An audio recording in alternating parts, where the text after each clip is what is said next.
In our readings for the Saturday of the fourth week of Lent, we see an experience of Jesus as he's getting closer and closer to the time of his passion.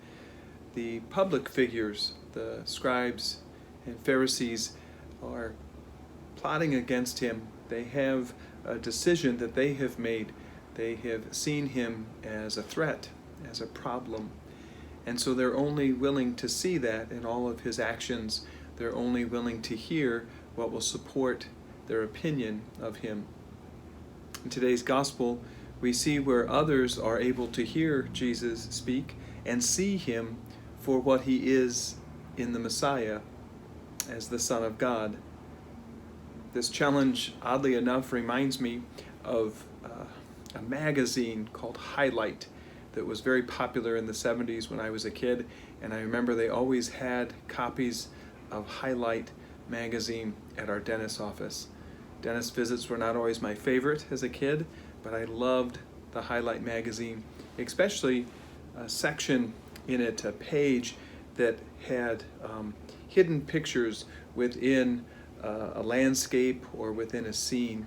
So for example, they might have a mom working at the sink doing dishes and kids at the table eating, and a cat maybe down getting some milk out of a saucer.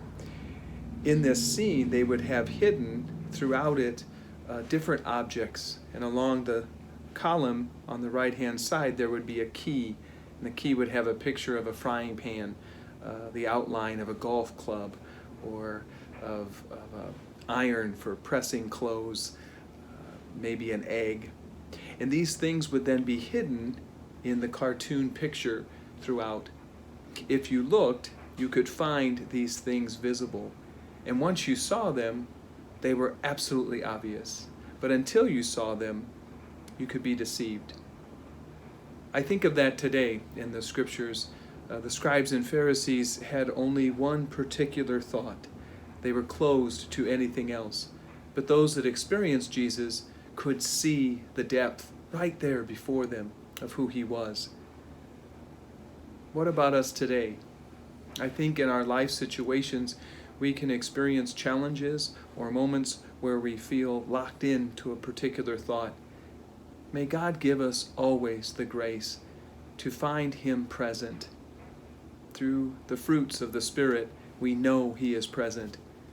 If we took a snapshot of a situation, challenging or difficult, joyful, in any of these, we might then look for the moments, the presence of charity, joy, peace, patience, kindness, goodness, generosity, modesty, chastity, gentleness, faithfulness, and self-discipline.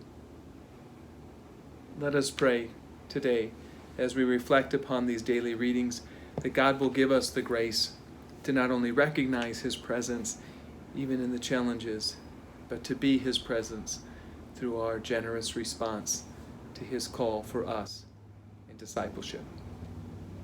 Blessings on your day.